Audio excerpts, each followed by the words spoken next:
Alright, Infernal Blessings, we are back with another video. Before I begin, a couple quick announcements. Well, first of all, as the recording of this video, which is Sunday, June 16th, which is Sunday, June 16th, 2024. Happy Father's Day. To all the real fathers out there who are real fathers, take care of their children and handle their responsibilities. Wish all you guys infernal blessings. Have a great day. Have an amazing Father's Day, and hopefully you're rewarded for all you do. To all you deadbeat motherfucking dads that don't do shit for your kids and always find excuses and reasons why not to, and you're lazy and you don't want to get off your ass and do anything, hopefully a horrible day for you today, and hopefully you're reminded every day for the rest of your life of what a horrible father you are. So shout out again to all the real dads, and for the deadbeat dads, get your shit together. All right, other than that, a couple quick announcements before we begin. If you're interested in a spiritual reading or a consultation, shoot me an email. I offer various different readings, telepathic demonic readings, Santa Muerte readings, Egyptian oracle readings, shadow work readings, which, as I've said many times before and will continue to say, is a great place to start if you really are looking for a direction you should be going in. Uncovering the shadow self, working with the hidden self is always a powerful tool. Deity readings to see what spirits, gods, goddesses, and demons walk with you. Or maybe you're interested in a spiritual consultation, which people just use that for a one-on-one session with me. Now, I just want to make it clear because people still get this confused, and it's just recently happened again. A consultation is not a reading. It's not a divination session. So don't book a consultation and then get on a phone or get on the Zoom call and you're looking to find things that require divination to find out. A consultation is not a reading. I just want to be clear on that. A consultation can be used to ask me a bunch of questions, to discuss certain things, this, that, or the other. Still, unfortunately, people get that confused. I just want to make sure that's clear. So if you're interested in any of the aforementioned, shoot me an email at khnum19@gmail.com, and I will please include in that email your full weekly availability along with the time zone you're in, and we will book a time that works for both of us. If you want to sign up for classes, the way to sign up for the Primordial Chaos classes, go to the Primordial Chaos Patreon page, patreon.com/Baniti, Baniti, Tier 3. Tier 3 gives you access to the 3 private classes I do every month on Patreon, in addition to the group ritual we do together at the end of the month. Keep in mind, when you join, it doesn't just give you access from the day you join moving forward. It gives you access to everything in the archive going back 4+ years. If you want to see all of the current ongoing classes, and I'm constantly adding new content, there's enough of content on there to keep you busy for years, and that's not even an exaggeration. Nobody is offering what I'm offering for the price I'm offering it. I say that out of confidence, not arrogance. Go to the Patreon page, click the collection section. You will see all of the ongoing classes that is going on right now continually. Some of these classes, shadow work classes, got 20+ classes in them. Luciferian magic, telepathic sorcery, necromancy and dark witchcraft, ancient Egyptian vampiric magic, esoterical Bible, occult study class. The list goes on and on. If you want to see, go there, check it out, and trust me, you won't be disappointed if you sign up and become a Patreon member, because you will not get access to this type of content anywhere. I don't care. And you're not going to get the quantity and the quality that I'm offering on that page. So check it out, patreon.com/Baniti, Baniti, Tier 3. That's the tier you want to sign up for, okay? All right. Also, mark your calendars. 7th annual Journey of the Black Adept Conference here in Hollywood, Florida. That'll take place from October 31st to November 3rd. More to come on that as the year develops. We'll be signing people up and sending out information to register people at the end of this month, going into early next month. Also, check all our social media pages out. Primordial Chaos 9 on Instagram, Primordial Chaos 2 words on Facebook, and primordialchaos3.com is the handle on Instagram. On TikTok. That'll keep you abreast of everything that I'm doing, classes, events, updates. That's the best way to stay in touch with what I'm doing here at Primordial Chaos. We'll be looking to go live this upcoming week. I know it's been a few weeks since I've done a live, so I got something in the works for this week coming up at the end of the week. Other than that, and last but not least, don't forget to check out the Primordial Cast podcast, available on Spotify and all major podcast platforms. Okay? The direct link to the podcast, my contact email address, the direct link to sign up for Primordial Chaos classes at the Primordial Chaos Patreon page. That link is in the description box along with all the others in the video that you're watching right now. You see the title, Iblis and the Power of Rebellion, or the Rebellious Spirit.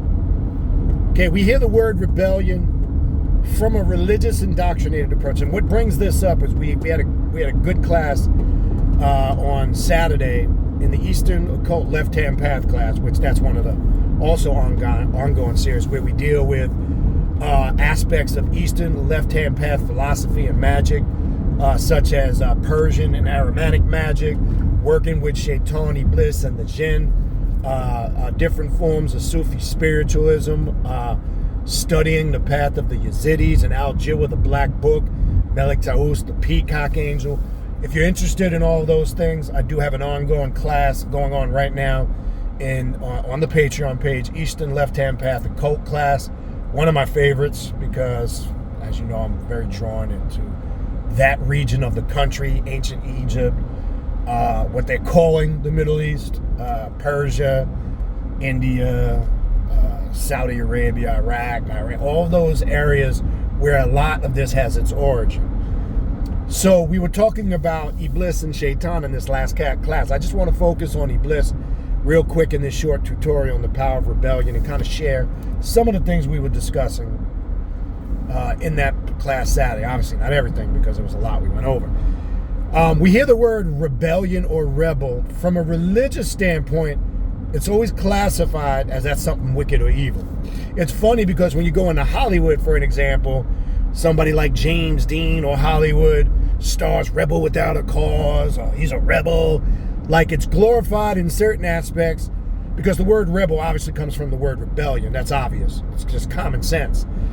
But automatically, when you're studying spirituality, which wrongfully is sometimes equated clearly with religion, and it shouldn't be, but it is, it's always given a definition as being something evil or wicked.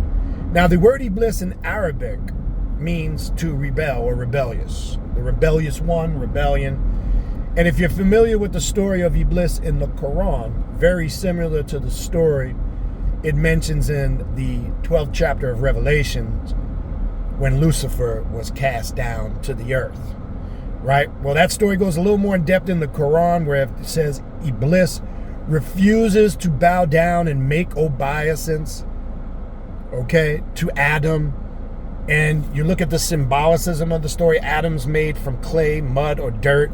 Iblis refuses to bow down because he's made from fire, and he's, you know, explaining his point because he is a far more superior being than this so-called individual admin or Kadmon that he was supposed to bow down to. As we know, the story goes, he refuses and he's cast down to the earth. Well, in the Bible and the Quran, that's looked at as a very negative, evil, wicked, rebellious story of how they tell it, right? Or how they try to explain it and get you to accept it. Because as you know, the God of the Bible and the Quran is a God of slavery and servitude, and wants to make sure through those religions and dogmas via man that they can control you mentally and physically, right? Because once you capture a people mentally, you automatically can physically enslave them. So right now it's always about, first and foremost, mentally indoctrinating and mentally enslaving people. So as we know, the God of the Bible and the Quran, you must give complete 100% obedience to, and then you're lied to and told you have free will, but you really don't, according to religious theology, because you'll pay for it later if you exercise your free will. So really, it's not free. It's more, go ahead, do it if you want, but you got to pay later. So that's a bunch of horse shit and bullshit. We must address that. Okay? Now, from the occult left-hand path perspective, that's not how the story is looked at. And that's not how rebellion is looked at. I make reference to the Yazidis and the Al-Jil with the Black Book because they have this same story recorded through another title, The Mask of the Adversary, called Melik Taus, the Peacock Angel. And in this story, they say how it was a test for Iblis, and by him refusing to bow down, he passes the test, not surrendering because he is a superior deity. Okay, where religion tells you from the Bible and Quranic stories the complete opposite. And then it also tells you in the Al-Jil with the Black Book that Melik Taus is put here as the Khalifa, or the ruler over this planet, to rule and guide the people here. Which really, in essence, that's who your biblical God is. And you got it twisted because they've twisted the stories around who Christians, Muslims, and Jews, spend most of their time and energy worshiping and following is really the so-called God that's responsible for all the destruction and negativity that goes on in this world. It's vice versa. Melik Taus's job was to make sure he was here to combat the slave god, whose job was to enslave people physically and mentally. And this is the explanation of why monotheistic religions are the largest religions worldwide, especially, obviously, the three main: Islam, Christianity, and Judaism. So you can look at that two ways. Oh, well, if everybody is a part of one of those three religions, it must be right. Well, all of them claim to worship the same God, but have different disagreements, and they have sectioned off into Islam, Christianity, Judaism. So there's disunity amongst themselves, right? They all are responsible for death and bloodshed all over the planet, going back. I mean, you can go back to the Crusades and beyond. All in the name of their God, they have justified the killing and murdering of innocent men, women, and children, going on this day with Palestine and Israel. So if you can look at this two ways. This God of the Bible and the Quran is a wicked, bloodthirsty, killing God. Okay? People don't look at it in that perspective. They always claim that these religions are peaceful religions, and they're not. They are the root cause of 90% of the evil that goes on in this world, or what religious people would label evil. So the question is, what God are you really worshiping? If you're a Muslim, Christian, or Jew, what God requires the smell of dead carcasses burning on an altar? What God is hypocritical when it says, "Thou shalt not kill," but you can kill in his name when he says it's okay? Right? So there's a double standard there, but you can't do it. Right? And it's not 10 commandments, it's 613 commandments, by the way. And when you add the 6, 1, and 3, 9, that's 10. Is there numerology, esotericism there? Of course there is. I'm not going to get into that now. But people only focus on the 10 of the 613. And majority of those commandments are impossible to keep in this day and time. Okay?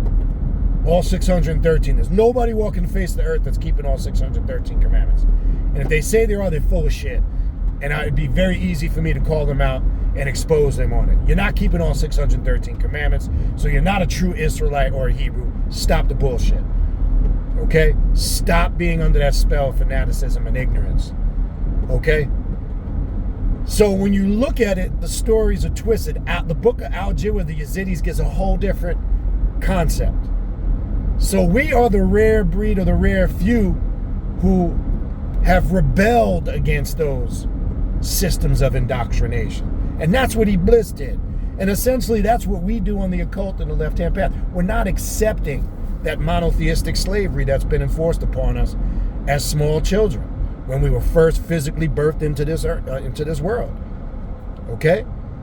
And this is why Iblis, Azazel, and a lot of these different masks of the adversary represent that energy of rebellion or standing up for what's right. That's how we look at rebellion. We don't look at rebellion how you would look at rebellion. Okay? Or a religious person would look at rebellion. We don't do that.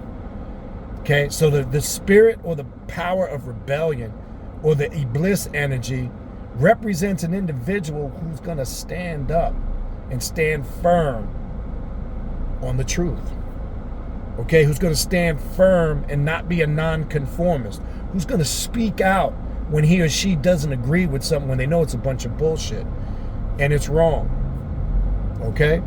Of course, we know in doing that, the narrative is going to get twisted and turned around and put on us as being evil, wicked, disagreeable, because we're not following a group's ideology or spiritual path or a religion's ideology and beliefs and tenets and commandments, right? If you've accepted that and you've embraced that as the truth, of course, anything that goes against it, you're going to launch out and attack. But when we come from outside the box and say, let's dialogue about this beyond religious faith and belief, you can't do it because all you can do is stick to your laws and your Bible, and your only thing you can go on is you think it's the infallible word of God. And you really can't prove it other than what's written in your book. And if we really dialogue the existence of your book, there's a lot of holes in there like Swiss cheese. Of course, religious people ain't going to accept it. They're not going to agree with it because they're always going to be able to find a way out. Because they can't prove the existence, the reality, or truth of any of that stuff without using their Bible or their Quran. Ask them to do it, they can't do it. And then this poses a problem. So Iblis represents everything we're trying to become. A nonconformist, of course we know we're going to be persecuted. Because it's the mindset of Iblis energy is not in alignment with mainstream. Of course we're going to be persecuted. Of course we're going to be attacked. Of course they're going to label us and give us negative connotations and stereotypes and all this, that, and the other. Anybody that speaks out, the truth, real truth, not religious truth, because religious truth is defined by biblical writings. So when you tear apart the Bible and all the fallacies and mythology and holes it has in it, it doesn't stand on any truth. Okay? So it poses a problem when you try to have a dialogue using common sense, basic reasoning, and removing faith and belief and just dealing with the evidence, dealing with things that you can actually confirm, not just things you've been told to accept through these faith and belief systems, then we're dealing with a whole different conversation. See, most people who are religious can't hold an intelligent conversation because it gets to some point in the conversation where they take it personal because it tramples on their faith and belief system.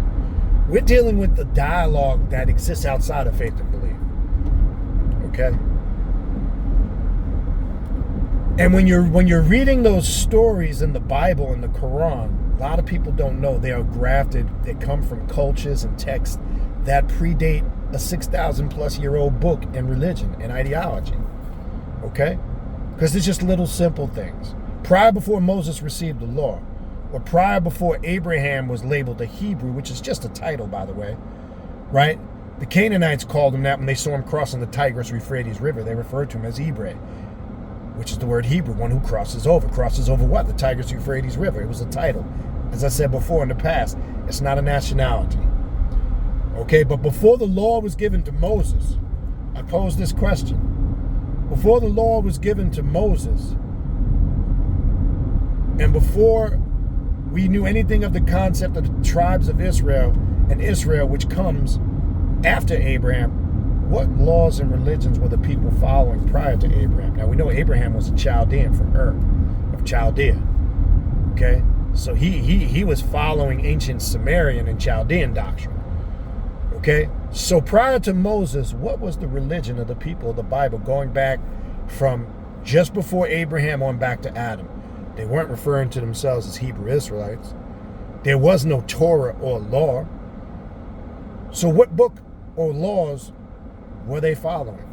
And don't get spooky on me, because it's convenient when you want to use the Bible to try to justify everything because you think everything in there is literal, but then you want to get metaphorical when a question is posed that the Bible can't answer. The Bible can't answer that question. Okay, you could try. You could pull a verse out or a scripture to interpret it as such, but you can't prove nowhere in your current Bible to prove to me what were the people referred to themselves as and what rules, laws, regulations, or commandments were they following prior to before the Torah was revealed. And look, I can give you a million answers of what I've gotten over the years, but none of them can be proven. It's nice if that's your opinion, but it doesn't mean anything.